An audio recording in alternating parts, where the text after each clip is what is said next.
Hi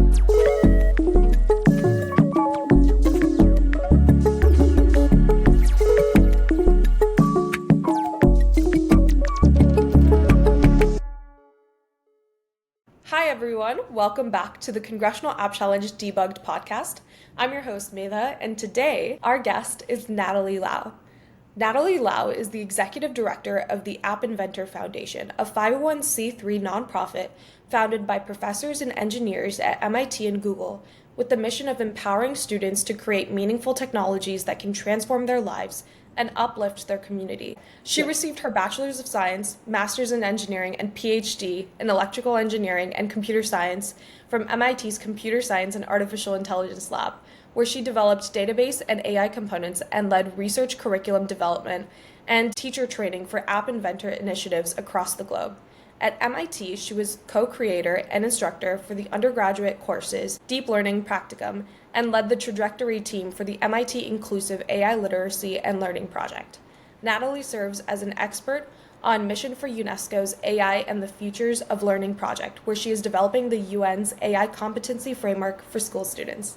Natalie, thank you so much for joining us. How are you doing? I'm doing great. Super excited to be on this podcast. Thank you for coming on. And so I'll just jump right in. You've done so many cool things in AI and at MIT. How did you first get started? Like, where did this passion come from? And how did you end up where you are? Yeah, I think when I was younger, I never thought this is what I would be doing growing up. I think my passion always originated with education. So I was born in Thailand and I was raised by my grandparents from birth until I was 5 or 6. And my grandmother was an elementary school teacher. So I would always see her preparing lesson plans. She would have students over at our house and just teach them. So I always thought growing up I want to be doing something in education. And when I immigrated to the US with my parents, they're both electrical engineers. And I was just this science thing is pretty cool. I would hear them talk about work at the dinner table and putting up power lines and providing electricity to rural America. So I grew up in Tennessee and Ohio. So I got into science. And when I went to college, I actually thought I would major in electrical engineering and do power grid stuff. But I think at the time, computer science was just booming. And there were so many internship and research opportunities. And I just got sucked in because it was also exciting. So I got into CS that way.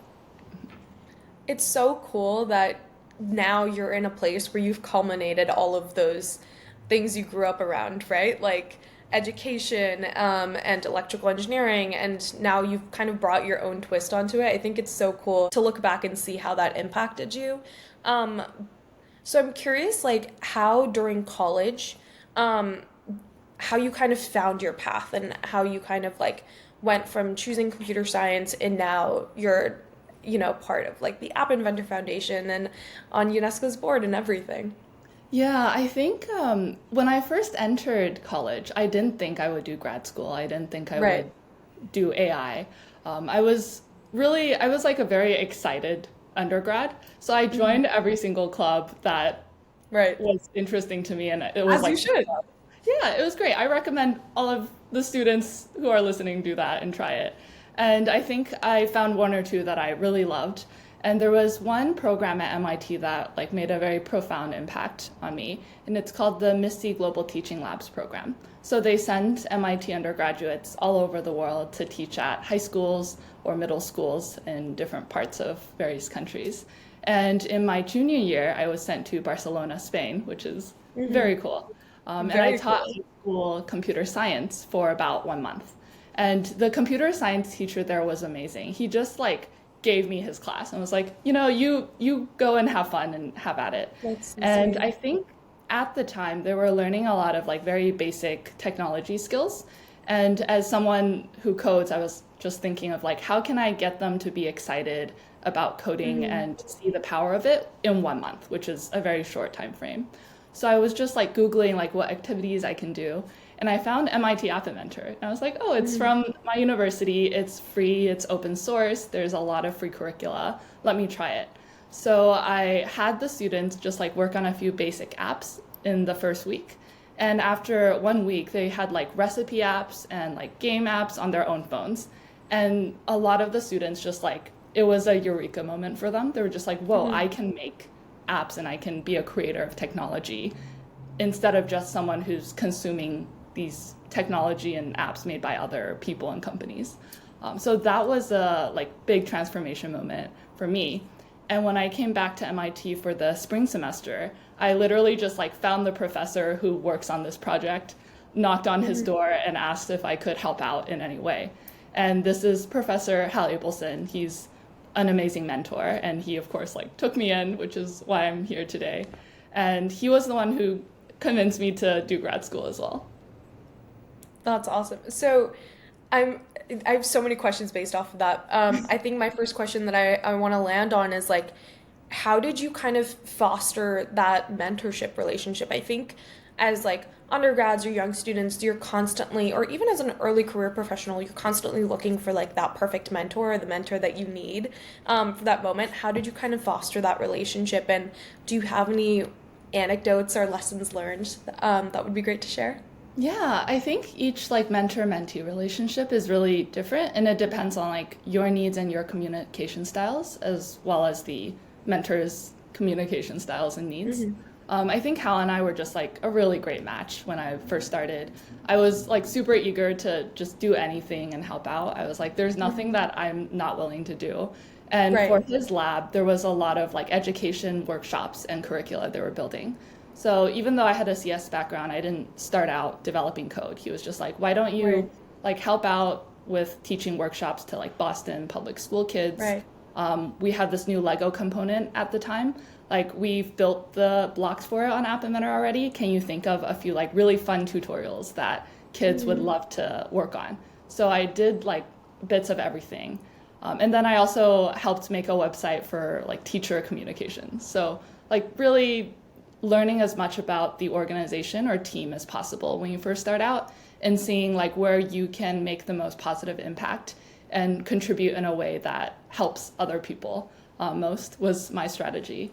And I think I give a lot of kudos to Hal. He's just an amazing mentor. He's like won a bunch of awards for teaching and education. And he like really knows how to guide you on figuring out what you want to do, what the key problem you're trying to solve is. So I think for younger researchers, there's something that like excites you and captures your attention about a specific topic or research project.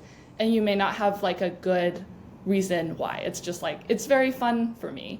And he'll really like guide you through the Socratic method and ask you questions about like, how does this impact X audience or X community? How do you think this could tie in with these other topics that you may not have thought of? If any of those connections seem interesting to you, are there groups or other research labs or other people that you should reach out to try to collaborate? So lots of kudos to Hal.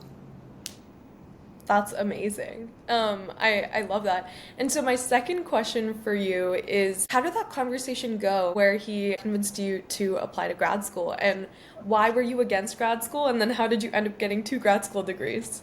Yeah, so my mother actually went through grad school, and she did that while I was in middle school and elementary school, I think. And I just like saw how hard it was. And I think I was just like, oh, I don't want to go in at 6 a.m. and come home at 9 p.m. and have to go in on weekends. She had a great time, but I was just like, I'm sad, I miss my mom. So I had this like negative impression of grad school.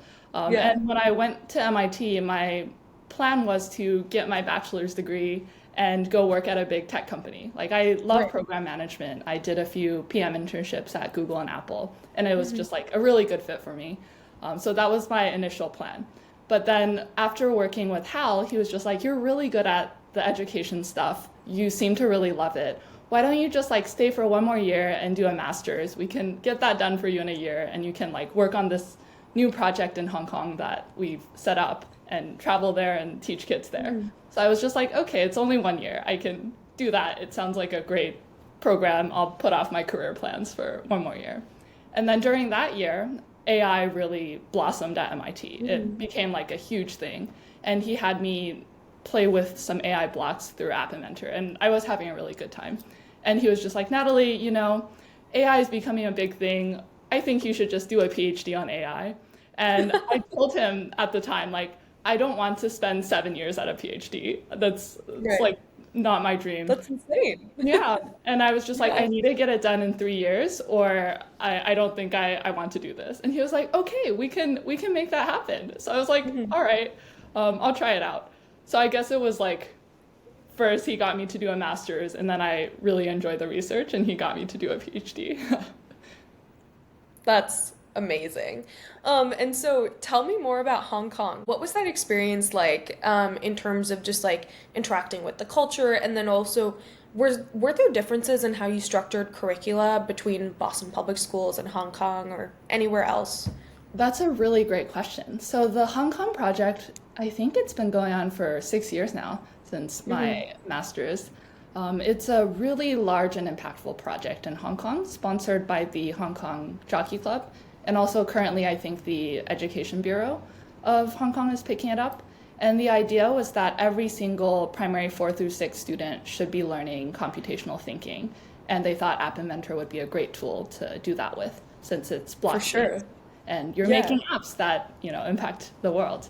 So the first few years that I was a part of it was like scoping out the what the curriculum should look like to fit towards Hmm. educational standards, which are obviously different from the US to other Right. regions. And then also learning about the teachers and the teaching culture, as well as the Right. students and their expectations.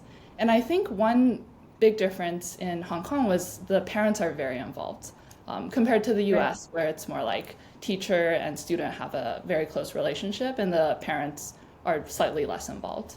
So Hmm. I think at MIT, we really focus on the idea of like constructionism and computational action.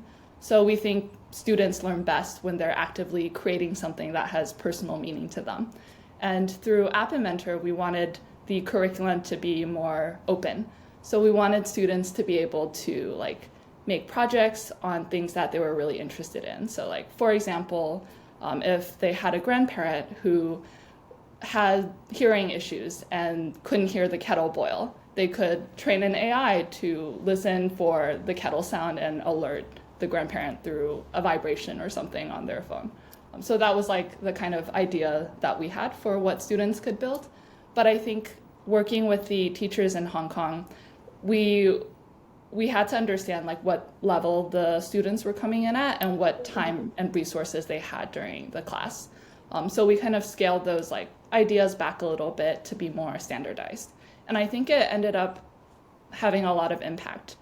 There's now an appathon in Hong Kong where students can take the knowledge that they gain from the Cool Think program and apply it in creating an app that is specifically for them and their community and compete. Very similar to the Congressional App Challenge. That's amazing. To think about like how the skills and learning from MIT have really impacted Hong Kong. I'm curious, has there been any sort of involvement in like expanding to other cultures? Like how does that look like? And let me know if it's proprietary information. Oh no, it's not. We're completely open and public about our reach, as while protecting user privacy, of course, since we're a nonprofit. So App Inventor Mhm. is in every single country and region in the world. Amazing. Last year alone, so in 2023, we had 11.2 million users across the globe. Wow. And I think our highest growth regions are Asia and Latin America. So I think Mhm. like Brazil, Colombia, Mexico, huge growth. And then in Asia, like Taiwan and Hong Kong are the two regions with the most users. I think because of the program that I mentioned earlier with CoolThink, Mhm. App Inventor is taught in 80% of all Hong Kong public schools. And then in Taiwan this Amazing. year was our first year collaborating with the Ministry of Education and hosting an Mhm. appathon through App Inventor as well. That's incredible. And is this appathon like a hackathon or is it over time? It's over time, very similar to a Okay. Congressional App Challenge. So we Okay. tell students like find a problem in your community that you want to Mhm. solve through technology, do the user Right. research, do the interviews, and then create an app. And then we select the winners. That's incredible. That's absolutely incredible. And so I'm curious, like, what are some of the key takeaways or learnings that you've received outside of, creating standardized education and curricula that have been able to help improve the MIT App Inventor or like the way that you've thought about it? So I think in the past 2 years, AI has been the hot button topic. Mhm. Everyone's so interested in it, and it's going to impact the world in a really huge way. Right. So my main focus is how do we make AI education equitable and Right. accessible?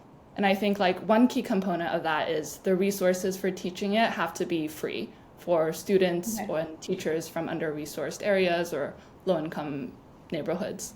And that's somewhere we're putting a lot of effort into. And another piece is this is like quite interesting. I think AI is different than other technologies we've seen develop in the past in that it's developing super quickly. So I was talking to some curriculum developers, and they were kind of like very overwhelmed because they had a curriculum laid out for ChatGPT 3. And then they were done and doing all the editing and the publishing and the teacher professional development and workshops. Right. And then before they were finished publishing all of those, ChatGPT 4 already came out. And there were enough It's hard to differences keep up. that they were just like, oh my gosh, like how do we keep up with this? So I Yeah. think the key point here is like with AI and with technologies that develop really rapidly, as educators, we shouldn't be focusing on teaching the material. We should be Right. focusing on teaching students and teachers how to learn. So like how do they go out and keep up to date with what's happening in technology? How do they kind of educate themselves? So what's really important here is like the critical thinking skills, being able to find reliable sources of information on the internet and other stuff related to that instead of just like rote memorization of what this is Right. and how do I use it. Yeah, I definitely feel like even when I learned, right, I feel like I grew up learning, like when you first learn your times tables, it's rote memorization. And then when you get to calculus and stuff, that's when it starts becoming interesting, like mathematically speaking, in terms of like, why am I learning this? Like, how does this impact things? So I'm curious, I want to call back to what you said about teaching computational thinking in Hong Kong. Um, what is the impact of that? Like, how does that impact the way that, teaching computational thinking to students in elementary school or middle school? How does that impact, the way that they lead their lives or approach problems or strategies in the future? Like, what's your take on the research for that? Yeah, I think there's a lot of great research on how computational thinking isn't just developing coding skills, it's developing like logic and critical thinking Yeah. skills. It helps students figure out how to analyze problems, how to break down problems, and how to solve them with other people as a team. So I think even if students don't go into technology areas, those skills will be valuable no matter what they're doing. I think another really important thing that Hong Kong did super well here is they started the program in primary 4, which is fourth grade. Right. For us, we really care about like underrepresented minorities in computer science. And a lot of Right. research shows that for like girls especially, the earlier they're exposed to technology and the sciences and fields where currently there aren't a lot of women, the more likely they'll see themselves in that role or doing that field in the future. So I hope that this will have some sort of impact for them down the line as well and open up their interest to STEM and CS. For sure. This has been an amazing conversation. I want to really quickly flip to your work with UNESCO and first hear how did you first get involved, and then what has your work looked like so far? Yeah, so this is a very interesting story.